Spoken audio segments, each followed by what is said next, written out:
Assalamualaikum warahmatullahi wabarakatuh. Jumpa lagi dengan saya, Freddy Sudaryanto. Kadang kita tidak mengerti apa pola-pola yang disampaikan. Kita kadang-kadang mencermatinya atau mengkreatnya itu secara bulat, secara langsung. Kita tidak mengerti apa yang dimaksud di balik itu semua, di balik perkataan yang disampaikan. Kenapa? Karena memang yang bersangkutan tidak menyampaikannya secara lugas dan gamblang, secara jelas.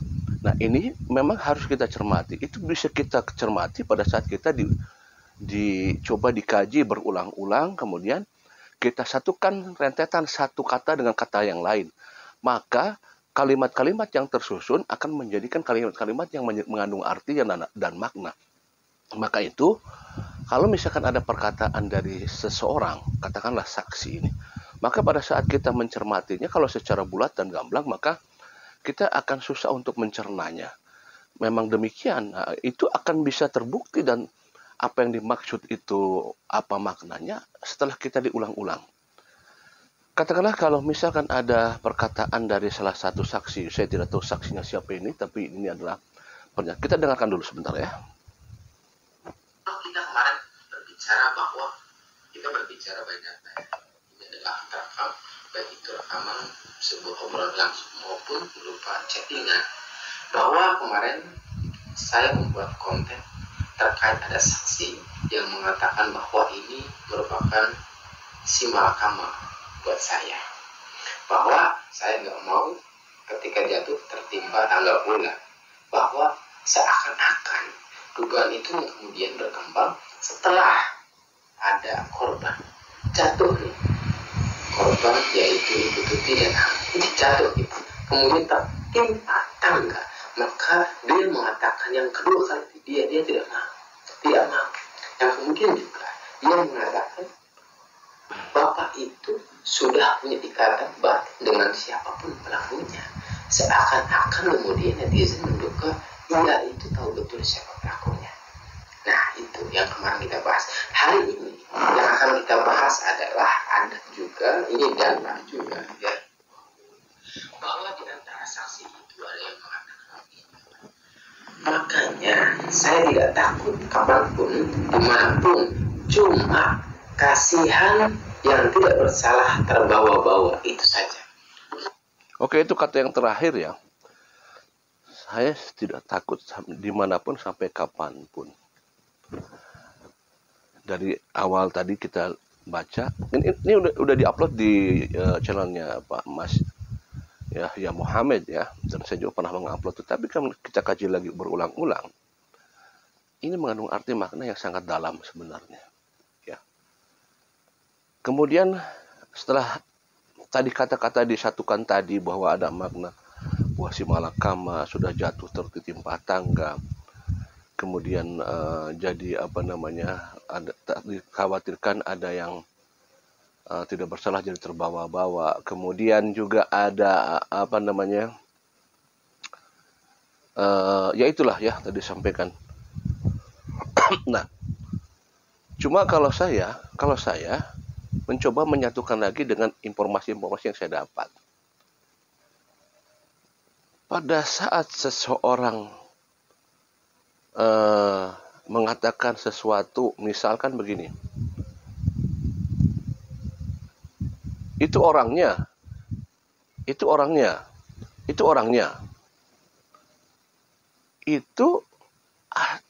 mengandung arti yang sangat dalam. Ada semacam seolah-olah ada perintah, seperti perintah itu memberikan isyarat bahwa semacam sebuah keinginan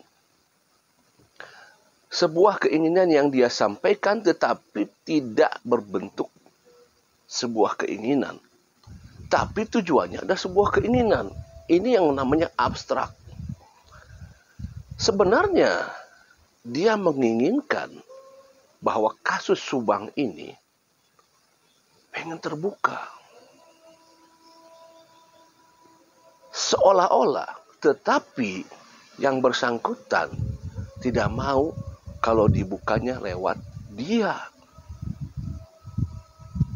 Seolah-olah demikian. Artinya bahwa saya, katakanlah saya, kalau contoh saya menginginkan sesuatu.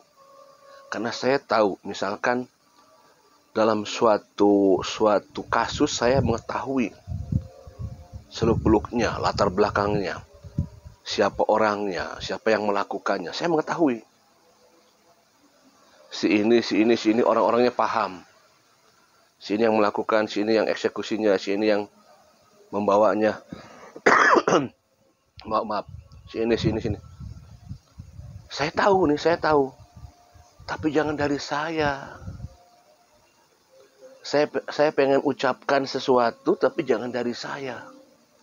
Nah, saya mencoba untuk meng-create sesuatu supaya informasi itu datangnya, supaya kasus ini terbuka, jangan dari saya, tapi dari orang lain. Maka saya coba meng-create gimana caranya supaya informasi itu datang dari orang lain, bukan dari saya. Kenapa jangan dari saya? Karena kalau dari saya, takutnya yang dikhawatirkan adanya sesuatu hal yang akan menyerang kepada saya. Oh, kali saya termasuk orang yang tega, saya orang yang tidak punya rasa dan lain sebagainya. Maka coba untuk dia tahu. Saya tahu nih yang terkait kasus ini saya tahu si A, si B. Saya coba untuk supaya masuknya dari yang A misalkan, atau yang dari B, supaya masuknya dari dia, terbukanya dari mulut dia, bukan dari mulut saya. Padahal saya tahu semua pelaku-pelaku itu, saya tahu semua, ya. Siapa yang berperan-peran itu saya tahu semua, saya tahu. Tapi jangan dari mulut saya, supaya terbuka kasus ini harus dari mulut orang lain. Dan saya tahu nih yang itu dari mulut dia. Nah, saya akan coba terus mempresur dia. Ibarat saya akan menggiring dia semua. Ayo, saya giring ke sono semua tuh. Ke sono semua bakal terbuka. Ke sono tuh semua. Ayo, berangkat ke sono. Wawancara, berangkat sana. Sana presur sana. Buka supaya terbuka di sana. Artinya saya sendiri sudah siap mengungkapkan apa yang ada, tapi sekali lagi jangan dari mulut saya keluarnya. Kenapa? Karena nanti akan berlanjutnya ke proses persidangan. Bagaimana nanti di proses persidangan akan diperlihatkan awal-awalnya informasi ini dari siapa. Nah, ini hanya sebuah ungkapan, ya. Sebuah ungkapan, sebuah argumen yang kita bisa coba untuk menganalisa sedikit saja gambaran selama 2 tahun. Sah-sah saja kalau kita mempunyai analisa seperti itu. Tapi yang jelas kita tidak usah mengucapkan siapa nama-nama tersebut, ya. Cukup kita mengargumentasikan saja,